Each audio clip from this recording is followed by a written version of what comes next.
Everyone, welcome to my channel. वैसे तो व्रत में खाई जाने वाली सारी ही डिशेस बहुत ही स्वादिष्ट होती है। अब आप एक और डिश व्रत में बना सकते हैं, साबूदाने से रसमलाई। ये साबूदाने से बनने वाली रसमलाई बहुत ही सॉफ्ट, मुंह में घुल जाने वाली, इतनी ज़्यादा टेस्टी होती है कि व्रत में तो आप बनाकर इसे खाएंगे ही। व्रत के बिना भी आप इसे बार बार बनाकर खाएंगे अगर एक बार आपने इसे बनाकर खा लिया। बनाने में भी ये बहुत ही ज़्यादा आसान है। तो सावन के सोमवार के व्रत तो चल ही रहे हैं, तो आप इसे ज़रूर से बनाइए। तो चलिए देर नहीं करते हैं, इसकी रेसिपी हम देख लेते हैं। तो सबसे पहले चलिए हम ये साबूदाने से बॉल्स बना लेते हैं, जिसके लिए यहाँ पर मैंने 1 कप साबूदाना लिया है, जिन्हें हम टैपियोका बॉल्स भी बोलते हैं।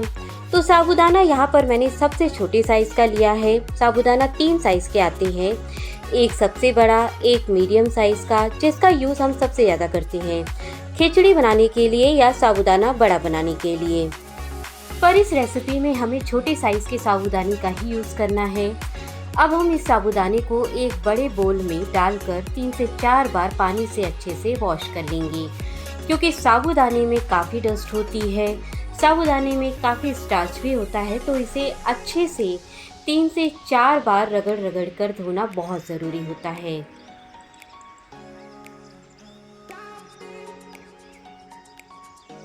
तो मैंने साबूदाने को 3 से 4 बार पानी से अच्छे से वॉश कर लिया है। साबूदाने अच्छे से क्लीन हो गए हैं। अब साबूदाने में हमें पानी डालना है। तो पानी साबूदाने में हमें इतना ही डालना है कि बस साबूदाना पानी में डूब जाए। बहुत ज़्यादा पानी इसमें हमें नहीं डालना है। अब साबूदाने को ढक करके रख देंगे 2 से 3 घंटे तक फूलने के लिए। 3 घंटे के बाद देखिए साबूदाना अच्छे से फूल गया है, बिल्कुल भी पानी इसमें नहीं है। एकदम खिले खिले साबूदाने फूले हैं, बिल्कुल मोतियों जैसे। हाथों पर ये चिपक भी नहीं रहे हैं और हाथों से मैश करने पर ईजिली ये मैश हो जा रहे हैं। अच्छे से सॉफ्ट हो गए हैं साबूदाने।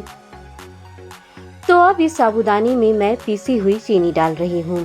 चीनी को मिक्सर में मैंने डालकर पाउडर बना लिया है। तो 2 चम्मच मैं इसमें पीसी हुई चीनी डाल रही हूँ। आप चाहें तो मीठा इसमें अपने हिसाब से डाल सकते हैं। साथ ही इस रसमलाई को और भी ज़्यादा टेस्टी बनाने के लिए मैंने इसमें 2 बड़े चम्मच मिल्क पाउडर डाल दिए हैं। वैसे मिल्क पाउडर डालना इसमें टोटली ऑप्शनल है, पर डालेंगे तो रसमलाई का टेस्ट काफ़ी बढ़ जाएगा। अब सभी चीज़ों को हल्के हाथों से मिक्स करेंगे। इसमें चीनी आप पीसी हुई ही डालिएगा, पीसी हुई चीनी इसमें जल्दी से मिक्स हो जाएगी। अगर आप खड़ी चीनी डालेंगे तो वो जल्दी साबूदाने में मिक्स नहीं होगी। तो सभी चीज़ों को इसमें मैंने अच्छे से मिक्स कर दिया है, पर ये मिक्सर अभी गीला गीला लग रहा है। इससे हम बॉल बनाएंगे तो वो नहीं बन पाएंगे। तो इसमें बाइंडिंग आ जाए, इसके लिए हमें कुछ तो इसमें डालना होगा। तो इस मिक्सचर में बाइंडिंग आ जाए, इसके लिए मैं इसमें 1/2 कप डेसिकेटेड नारियल डाल रही हूँ। डेसिकेटेड नारियल डालने से साबूदाने में एक तो अच्छी बाइंडिंग आएगी और रसमलाई का टेस्ट भी काफ़ी ज़्यादा बढ़ जाएगा। तो ये देखिए, इस मिक्सचर में डेसिकेटेड नारियल डालने से बहुत ही बढ़िया बाइंडिंग आ गई है। अब हम इससे बॉल्स बनाएंगे तो वो बहुत ही अच्छे बनेंगे। अब सबसे पहले हाथों को अच्छे से क्लीन करके हाथों पर थोड़ा घी लगा लीजिए। उसके बाद छोटे छोटे पोर्शन लेकर इसे इकट्ठा करते हुए इसके बॉल्स बना लेंगे। बहुत ही इजीली ये बॉल्स बन जाएंगे। तो एक बॉल्स देखिए बन भी गए। अब एक बॉल मैं आपको और बनाकर दिखाती हूँ। अगर आपका ये मिक्सचर आधा कप डेसिकेटेड नारियल डालने के बाद भी गीला लग रहा हो, तो उसमें आप थोड़ा और नारियल का बुरादा डाल सकते हैं। मिक्सचर में बाइंडिंग आ जाएगी। तो इतने बॉल्स बनाकर मैंने रख लिए हैं। अभी इसे हम साइड में रखते हैं और अब चलिए हम नेक्स्ट प्रोसेस पर चलते हैं। गैस पर एक पैन चढ़ाकर उसमें मैंने 1/4 कप पानी डाल दिया है। पानी डालने से दूध जो है वो तले में चिपकेगा नहीं। इसके बाद पैन में मैंने 1 लीटर फुल क्रीम दूध डाल दिया है। आप इसमें टोन दूध भी डाल सकते हैं। अब मीडियम फ्लेम पर दूध में एक उबाल आने देंगे। बीच बीच में दूध को हमें चलाते ज़रूर रहना है। अभी सावन के व्रत तो चल ही रहे हैं और आगे भी एक के बाद एक कई व्रत आने वाले हैं और फेस्टिवल भी, जैसे राखी, जन्माष्टमी, गणपति, नवरात्रि भी। तो उन सारे ही व्रत में या फेस्टिवल में ये रेसिपी आपके बहुत काम आएगी। व्रत में तो आप इस साबूदाने की रसमलाई को बना ही सकते हैं, उसके अलावा किसी फेस्टिवल में भी इसे स्वीट डिश की तरह सर्व कर सकते हैं। तो दूध में एक अच्छा उबाल आ गया है। दूध को हमें बहुत ज़्यादा गाढ़ा नहीं करना है। अब इसमें मैंने 10 से 12 केसर के धागे डाल दिए हैं। केसर के धागे डालने से दूध में रसमलाई वाला कलर आ जाएगा।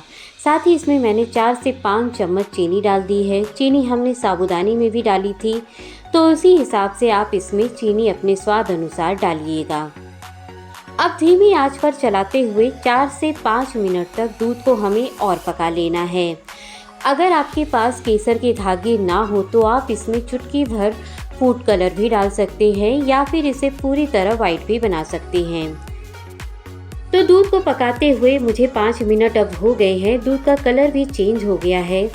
जैसे रसमलाई में दूध का कलर होता है वैसा ही कलर दूध का हो गया है। तो अब हमने जो साबूदाने के बॉल्स बनाकर रखे थे उसे अब दूध में एक एक करके डाल देंगे। बॉल्स डालने के बाद अगर आपको लग रहा है कि ये बॉल्स कहीं बिखर न जाएं दूध में डालने के बाद, तो इस बात का आप टेंशन बिल्कुल मत लीजिएगा।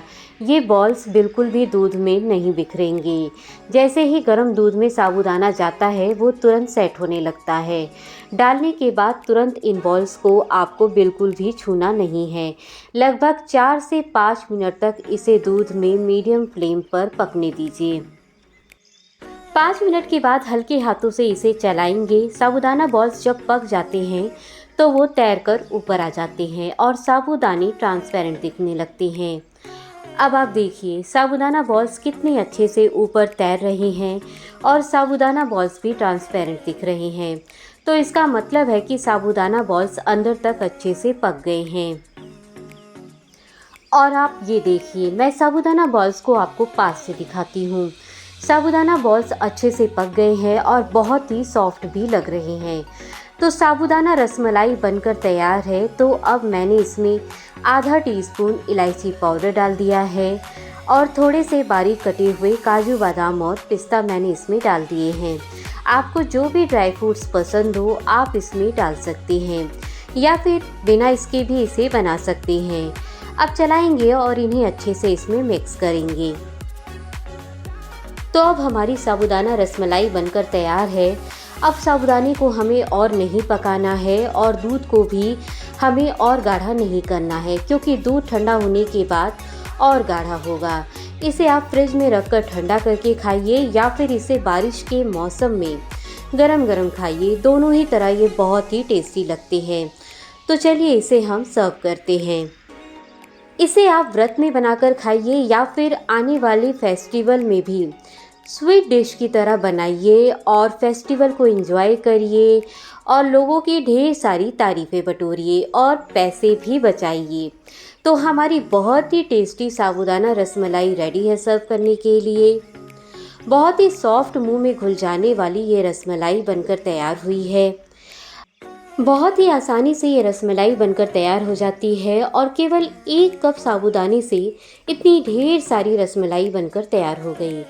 तो आप भी इस साबूदाना रसमलाई की रेसिपी को एक बार ज़रूर ट्राई करिएगा। मैं आपसे जल्दी मिलूँगी एक नई रेसिपी के साथ। Thanks for watching.